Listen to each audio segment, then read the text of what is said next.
Hi everyone, and today we'll be looking at the most recent, I guess the only figure of Hunt in the Spawn line.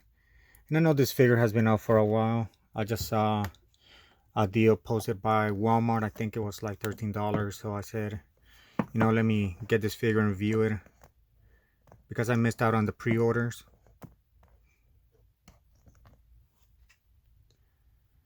But as you can see, this is pretty much Tom McFarlane's version of Venom in his own universe.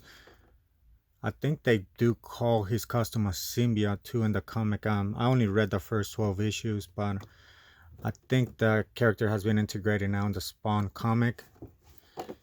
And besides the packaging, it's just a standard, Spawn Toys packaging or DC Universe packaging too. So nothing special to it. Unfortunately, with this packaging, is it can tear really easily.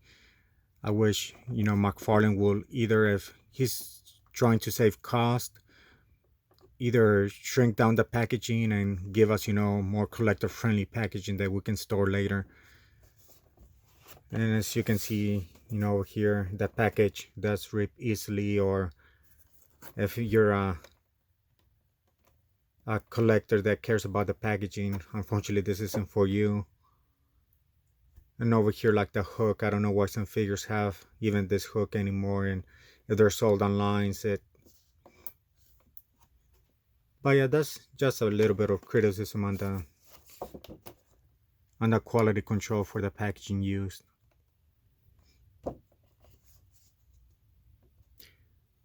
But yeah, as you can see on the packaging, it shows the figure and all of the accessories. And let's take the figure out of the packaging and see, take a closer look at it. And here's a closer look at the figure after I remove it from the packaging. And some of the accessories it has is like this symbiote weapon. I think it's sort of like their version of a web shooter, more like a sword.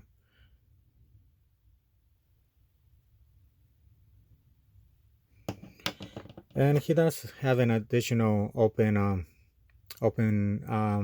a pair of open hands too as well, which both of the hands are open, so it would have been cool to at least have one hand that was like a closed fist or something. I think this pair is more like an attack pair of hands versus the other one, the ones that he comes with. I think this one is meant to be holding something, but they're pretty much similar.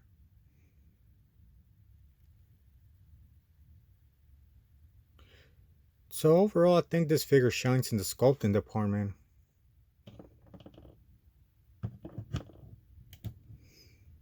I always thought the head was a little bit weird, just showing, the human mouth and everything. I guess, I don't know if that was for copyright reasons, so they wouldn't be sued by Marvel. But, it has a little swirl signal.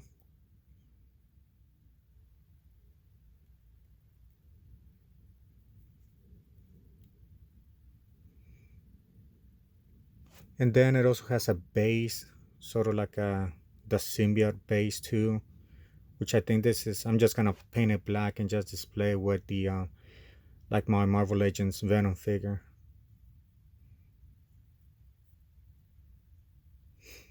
But it brings back memories too of, some McFarlane figures that, the I think the dry brushing brings out a lot of details too on this base.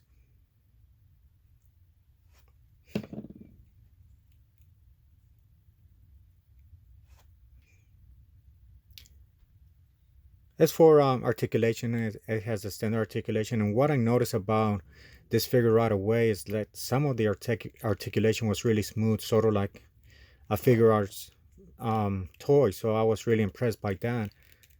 I think that's something that some of the McFarlane toys have been lacking, where you try to move the figure and see like this knee, the top joint is really smooth, but the bottom joint takes a while, gets a little bit stuck in there. And they have improved in the ankle sculpting and integrating articulation in it. Before it was like a big old ball just hanging out there. But they're learning how to sculpt it better and integrate the articulation. So toe articulation, the standard ankle articulation, double knee articulation that we went over. You know, leg articulation, you can rotate it at the hip. So, and this is one of the features I like from McFarlane figures too, how they were able to integrate the hip and leg articulation. So it does have the waist articulation and ab crunch. So the standard hand articulation, you can pop off a hand and replace the other hand that I mentioned. So the additional hand.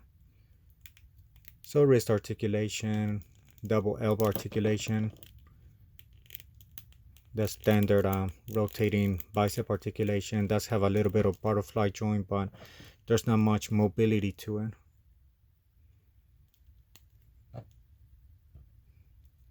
And you know, of course, the head articulation.